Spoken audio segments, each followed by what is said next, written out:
Hi everyone, welcome back to my channel. Today I am going to show you how to pattern a custom half apron. I like to use my apron when I'm in my craft room, so sometimes I'll have my pencils and scissors and snippers and things just right on hand with me when I'm crafting all about. But the way mine turned out so much that I wanted to show you how to draft your own pattern. This way it can fit you nice and snugly. Okay, first and foremost, you're going to need a large sheet of paper. I'm just using dotted grid paper, and I'll link this down below because a couple of you guys have asked me about it.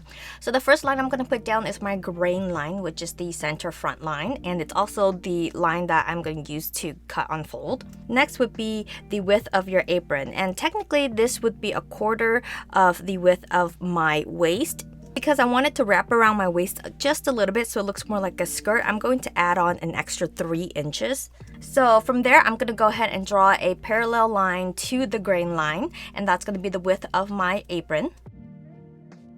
So the bottom line is going to be another customizable line. So this line is going to just be the length of the apron. I decided to do a mini apron, so it's almost mini skirt length. Okay, next up, I'm just going to go ahead and add a 1/4 inch seam allowance all the way around my pattern.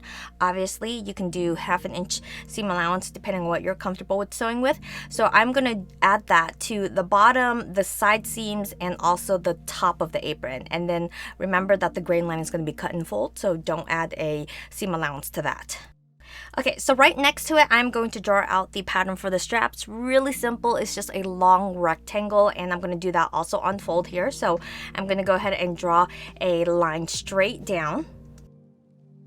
2 inches away from that line, I'm going to go ahead and draw another parallel line.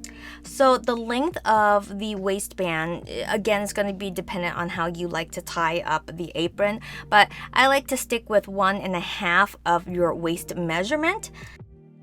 And because this is going to be cut and fold, I'm just going to take that number and divide it by 2, and that's how I get the length of this pattern here. Okay, so then I add seam allowances on both sides of the waistband and also at the very bottom as well.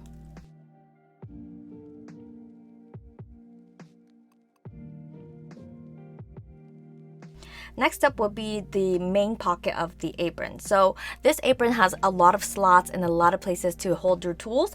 This main pocket right here is just going to be one large square, so you can decide how large, how big, how tall, how wide you want it to be. And again, I'm just going to have this be cut on fold as well. When it comes to cutting fabric and stuff, I like to just cut everything on fold. I feel like it's a lot easier and faster. And also, when you're drafting patterns, it's less waste of paper if you can manage it. And again, so because it is going to be cut and fold, the grain line, I'm not going to add seam allowances to it. So I'm just going to do the top, side, and bottom. Okay, so these are just guidelines here. This is where I'm going to sew like a little top stitch on the pocket so that it acts like a pocket. It'll make more sense when you see me sew everything together. Okay, so this next pattern is going to be the miniature half pocket, which is going to be the same width as the large pocket, but only half the height of the large pocket. If you want, you can technically cut out the large pocket, duplicate it, and then cut that in half, and it will be your secondary pocket. But if not, you can just go ahead and just draw it all out like this. It's the same, easy peasy. And I'm adding seam allowances to the secondary pocket as well, so it's going to be the bottom side and the top, and none for the center front here. And of course, I'm placing some guidelines for the extra pockets in the front when I top stitch as well. So you'll see that once everything is put together.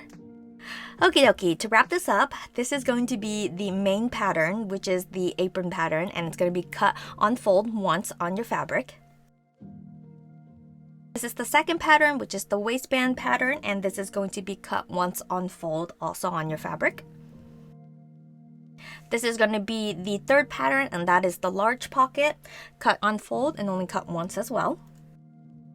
And this is the fourth pattern, and it is the secondary pocket, and it's also going to be cut once on fold. So essentially, when you sew this together, you're going to take the secondary pocket, place it right on top of the main pocket, then take the large pocket and place it right on top of the apron, and then place the waistband on top of the apron. So, you know, it kind of looks just like this.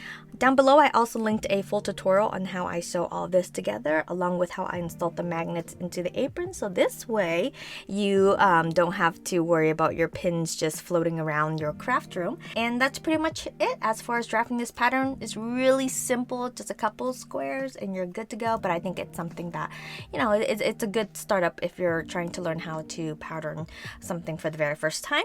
And yeah, I hope you guys enjoyed the video. Please check out the actual tutorial, and I will see you in the next one. Bye!